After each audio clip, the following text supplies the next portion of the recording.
참 예수님, 참 예수님, 오늘 교회는 첫 순교자 스테파노 성인을 기념하고 있습니다. 사실 저의 축일이기도 합니다. 그래서 저는 스테파노 성인의 모험을 따라 수도에 들어와서 순교의 삶을 살고 있습니다. 저는 예수에 들어와서 서품을 받기 전까지는 제가 하고 싶은 사도직을 할 수 있었습니다. 하지만 서품 이후 상황은 완전히 달라졌습니다. 제가 전혀 예상하지 않았던 소임을 받게 되었습니다. 저의 지향이나 의도와는 전혀 무관하게 소임들을 받게 됐습니다. 사실 저는 그러한 소임을 받을 능력도 자격도 안 되었었습니다.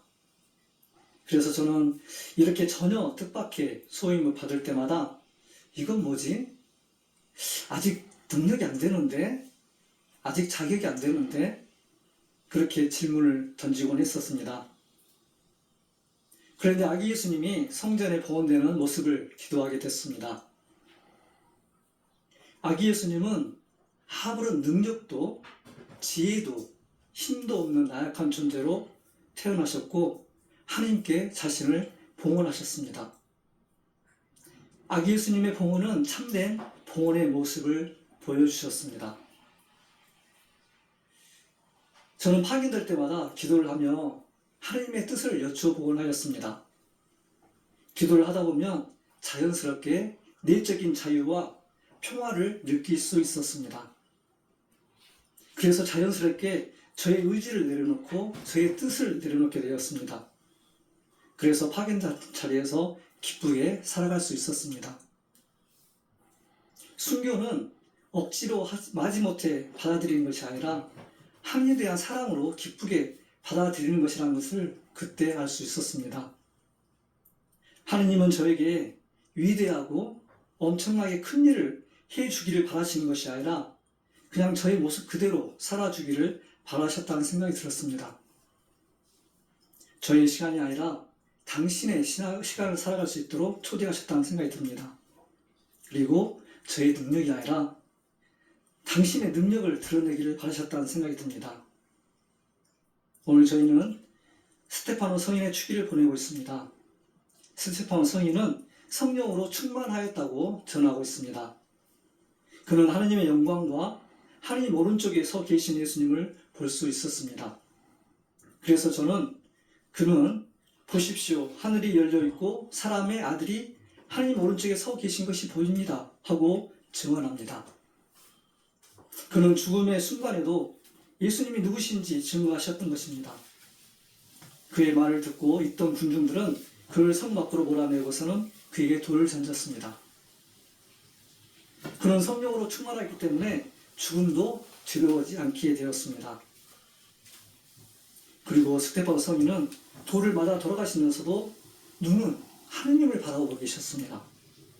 그리고 그를 죽이는 이들을 용서해달라고 기도를 하셨습니다. 그리고 마침내 주 예수님 제 영을 받아주십시오 하고 기도하였던 것입니다. 스테파노 성인은 죽음을 통해서 예수님의 꿈을 지켜주고 예수님의 꿈을 이루기 위한 것이었습니다. 예수님의 꿈은 아버지의 나라가 그리고 아버지 뜻이 이 땅에 이루어지는 거였습니다. 예수님은 당신의 나라와 당신의 뜻을 이루기 위한 것이 아니라 아버지의 나라와 아버지의 뜻을 이루기 위해서 사람이 되셨고 기꺼이 십자가의 죽음을 받아들이셨습니다. 누군가를 사랑하게 되면 사랑하는 이의 꿈이 나의 꿈이 되고 사랑하는 이의 가치가 나의 가치가 되고 사랑하는 이의 뜻이 나의 뜻이 되는 것 같습니다. 사랑은 사랑하는 이의 꿈을 지켜주는 것이라는 생각이 듭니다. 예수회를 설립한 이냐시오 성인은 영신술에서 나는 그리스도를 위해 무엇을 했는가? 그리스도를 위해서 무엇을 하고 있는가? 또 그리스도를 위해서 무엇을 해야 하겠는가를 성찰하도록 초대합니다. 사랑 때문에 사람이 되신 아기 예수님을 바라보면서 이렇게 고백했으면 좋겠습니다. 주님, 저는 당신을 위해서 무엇을 하였나요? 주님, 당신을 위해서 저는 무엇을 하고 있나요?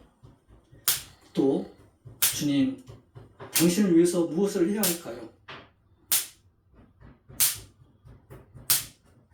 잠깐 침묵 가운데 묵상하겠습니다.